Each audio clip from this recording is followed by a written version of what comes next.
Hi, welcome. Enjoy the content, subscribe, and turn on notifications. David Bennett always had the feeling that his life was a book written by other hands. Since he was young, he felt out of place in Millstone Bay, as if he had never belonged to the place where he was born and built his family. The streets of the city seemed too narrow for his thoughts, and the familiar faces no longer brought any warmth. Deep down, he believed the problem lay in how he had raised his children.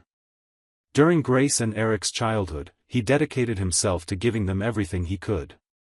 Every gift, every trip, every treat was his way of compensating for what he couldn't express in words. Only later did he realize that by trying to fill the silence with material goods, he had, without noticing, built an invisible wall between him and the kids. When the two reached adolescence, that gap became glaring. Conversations became short, glances avoided, and responses always came loaded with boredom or disdain. David tried to hide the discomfort, but inside, it felt like he was a stranger in his own home. Hannah, his wife, was always the opposite. She knew exactly how to keep the children close. She had an intense bond with Grace, which, in David's eyes, was more than just mother-daughter complicity. It was almost as if Hannah and Grace formed a team he was never invited to join.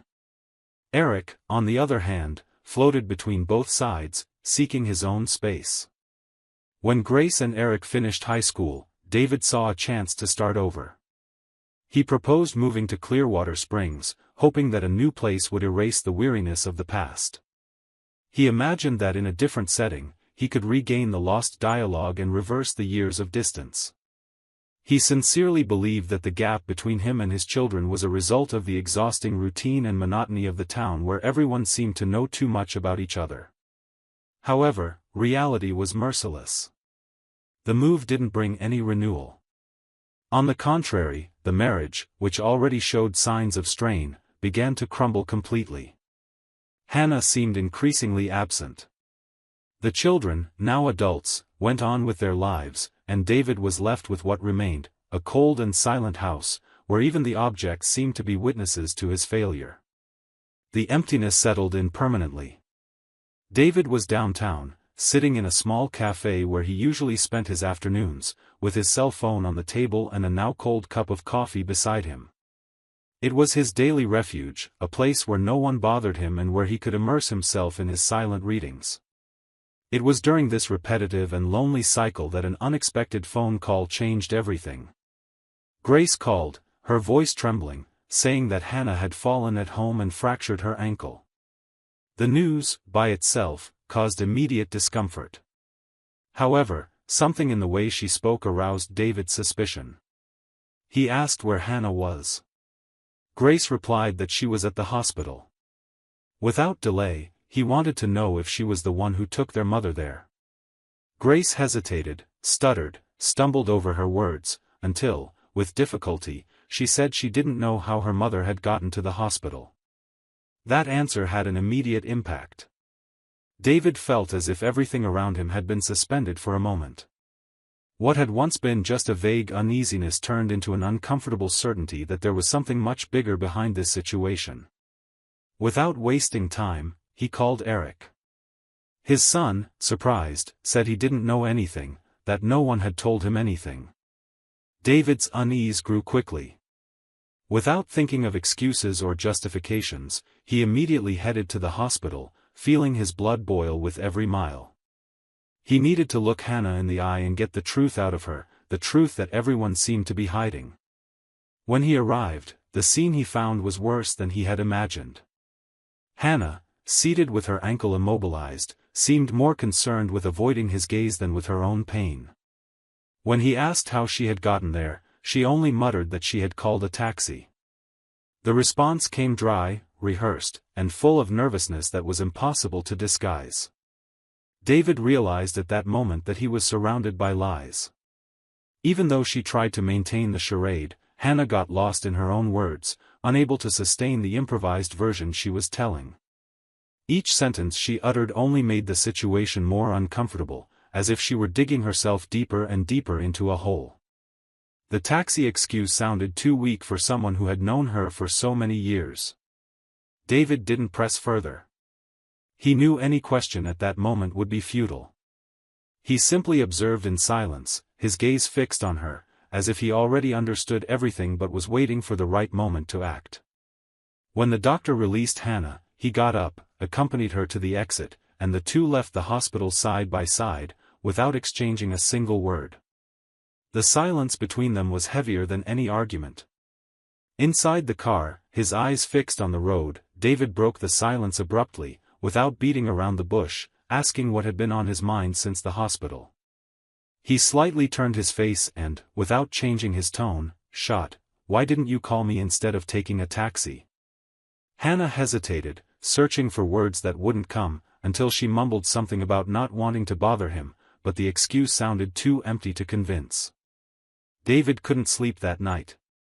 He stayed seated in the living room, staring into the void, his mind consumed by doubts and certainties that mixed mercilessly. The memory of Hannah's flustered face at the hospital haunted him every moment. There was something hidden, something much deeper than a simple household accident. It was as if time was finally playing all its cards, forcing him to see what he had avoided for so long.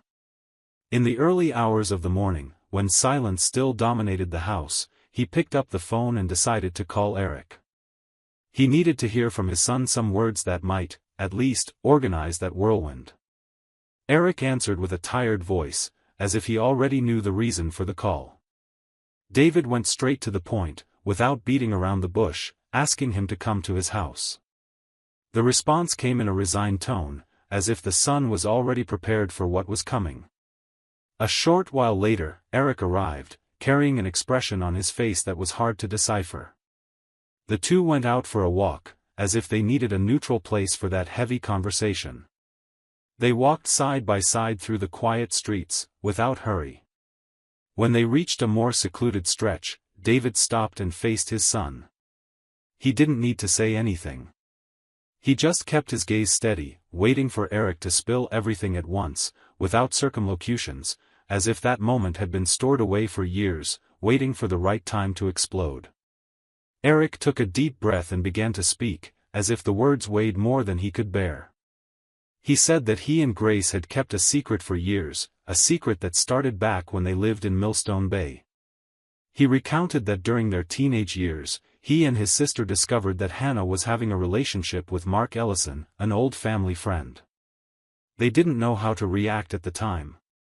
They were too young to understand all the consequences, but mature enough to know that it was wrong.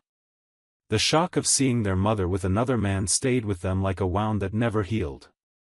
As Eric spoke, David felt each word like a blow. The details came loaded with resentment and bitterness. His son recounted that they had seen with their own eyes, more than once, encounters between Hannah and Mark, always in secret, during times when David believed the family routine was proceeding normally. According to Eric, Grace had confronted their mother at the time, demanding an explanation. Hannah's response was cruel. She said, coldly, that David no longer satisfied her, that the marriage was a burden, and that Mark was the escape valve that allowed her to feel alive again. She revealed that all of this was her choice, something she did willingly, without regret. David remained silent, his gaze fixed on his son, but his body taken over by a strange sensation, as if he were floating outside himself. The image he had always had of his wife was shattered brutally, and the pieces of the puzzle finally began to fit together. The distances, the cold looks, the sudden disinterest in family matters, it all made sense. The betrayal wasn't recent, nor fleeting. It was deeply embedded in the family's past, like a crack that had slowly grown until it opened an irreparable hole. Eric continued, explaining that after that discovery, he and Grace made a pact of silence. Both were afraid of destroying the family structure, of causing a rupture that could swallow them all. They chose to carry the secret in silence, each dealing with the weight of that truth in their own way. They said they had tried, for a while, to ignore what they knew, but it corroded every relationship within the house. The arguments increased, absences became frequent, and the house, once full of laughter, turned into a scene of cold walls and empty conversations. David listened to everything with a heavy heart. Eric's voice, though firm, betrayed the exhaustion of someone who had carried the burden for too long. His son ended by saying that when they decided to leave Millstone Bay, he and Grace believed it would be a fresh start, a chance for everyone to bury the past. But Hannah never wanted to forget. She maintained contact with Mark, hidden, sustaining the relationship even after the move. According to Eric, Hannah never showed any regret, as if she considered all of this her personal right. At that moment, David felt that something inside him had died. Hannah's betrayal was a deep wound, but what hurt the most was knowing that the children had lived suffocated by such a devastating secret while he remained blind, believing that the problem was just the natural generational gap. Every family memory now seemed tainted, contaminated by lies and omissions. The silence of so many years between them was explained there, in those words laden with pain. They continued walking down the street in silence until David, in a low but firm voice, spoke what already seemed obvious.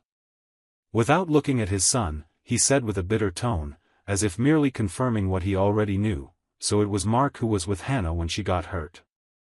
He was the one who took her to the hospital, wasn't he?" Eric took a while to respond, as if calculating each word, until he finally said, without conviction but with honesty, "I can't confirm, but, given the history, it's quite likely." David moved forward, saying nothing else, but inside he already knew that everything was clear. When he returned home, he walked through the rooms in silence, looking at every corner with an empty gaze, as if bidding farewell to that place and everything it represented.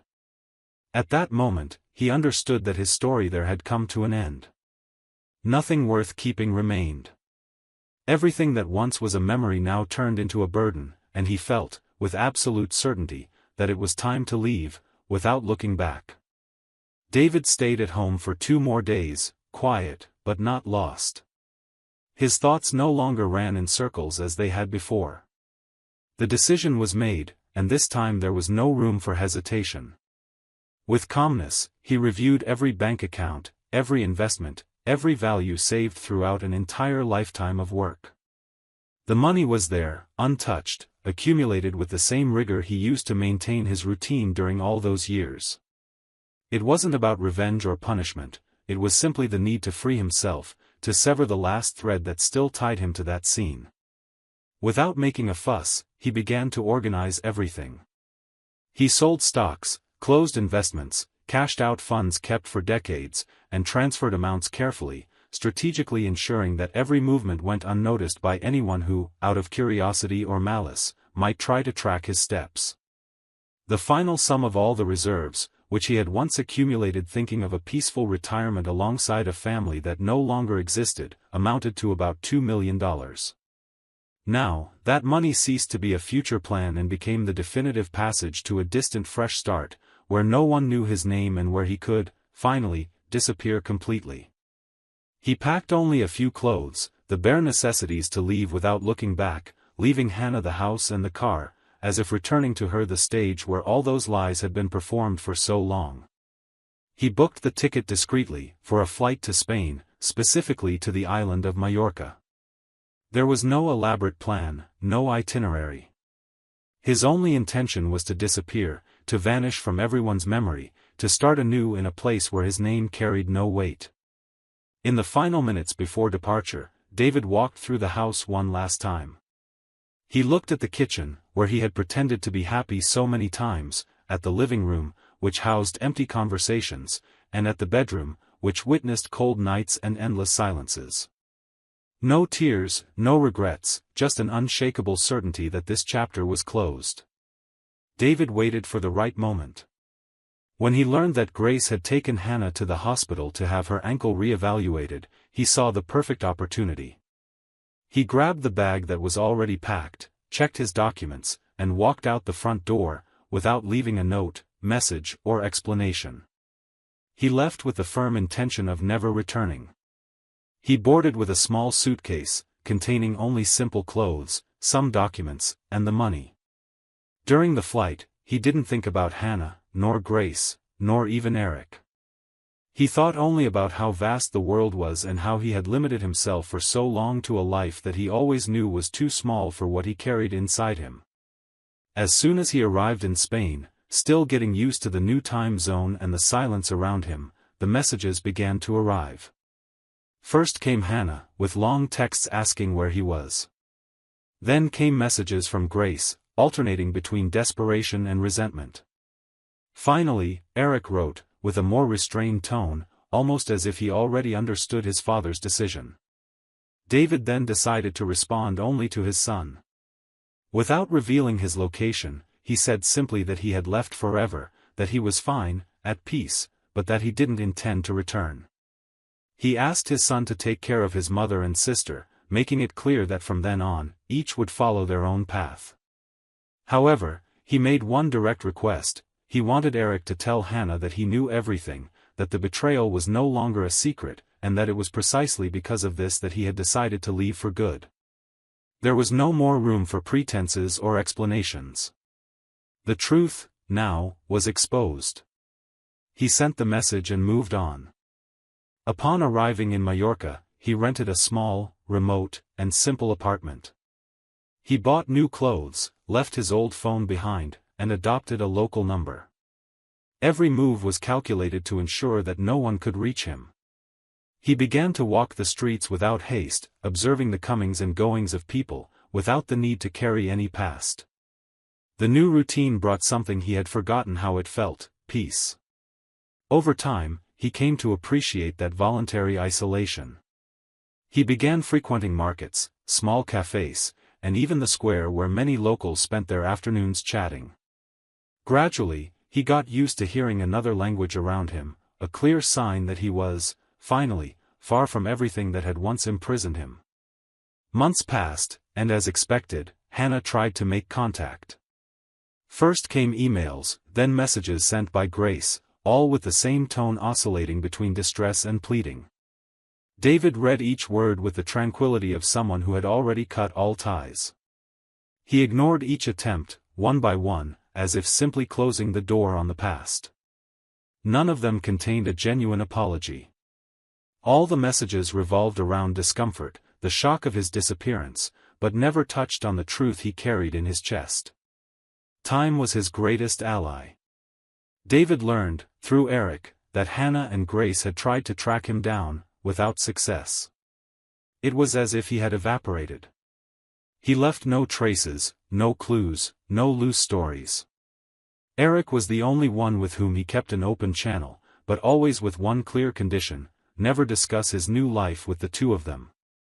His son respected his choice, and over the years, he began visiting David in Mallorca, bringing with him only light conversations, without demands, as if both had found a kind of peace in that preserved bond. When he felt the time was right, David decided to move again, this time to the neighboring island, Menorca. He wanted an even quieter place, where he could live in absolute anonymity.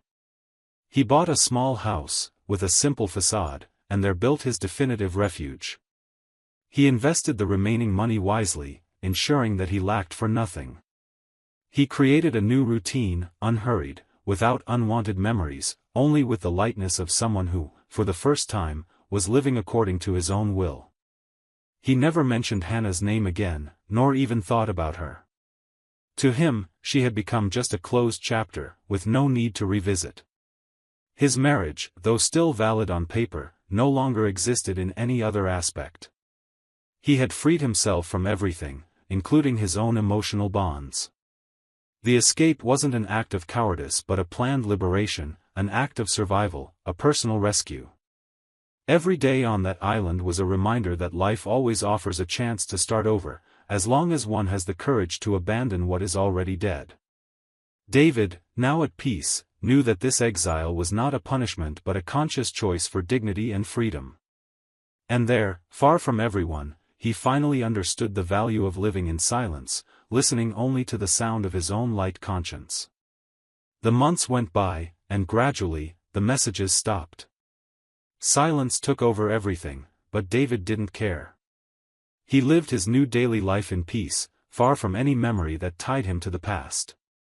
During a visit years later, Eric mentioned that Hannah had moved to the family's old house, where she now lived with Mark, her lover.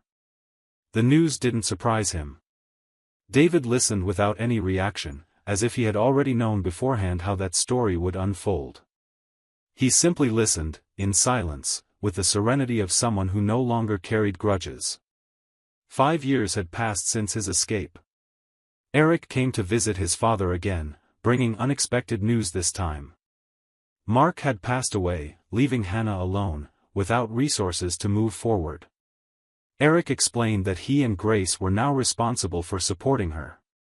Their mother, now aging, unable to work or support herself, depended entirely on her children to survive.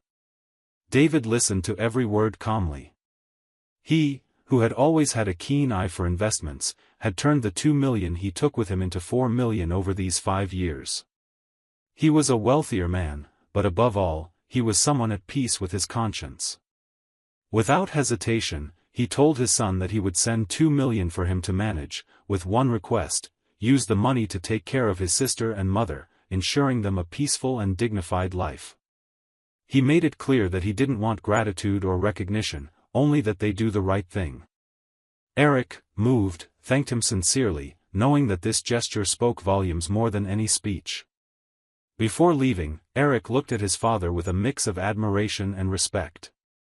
Both knew that this moment marked a definitive closure to everything that had once tied them to the past. When Eric left, David remained seated on his porch, gazing at the horizon, a faint smile on his face. There, on that simple afternoon, he felt something he hadn't experienced in a long time: the sense of a mission accomplished. Life, with all its twists, had found a way to settle accounts, and in the end, everyone got what they deserved. David, finally, could spend the rest of his days in peace, knowing that, somehow, he had left something good behind. Thank you for watching the video. If you enjoyed it, don't forget to subscribe to the channel and turn on notifications so you won't miss any updates.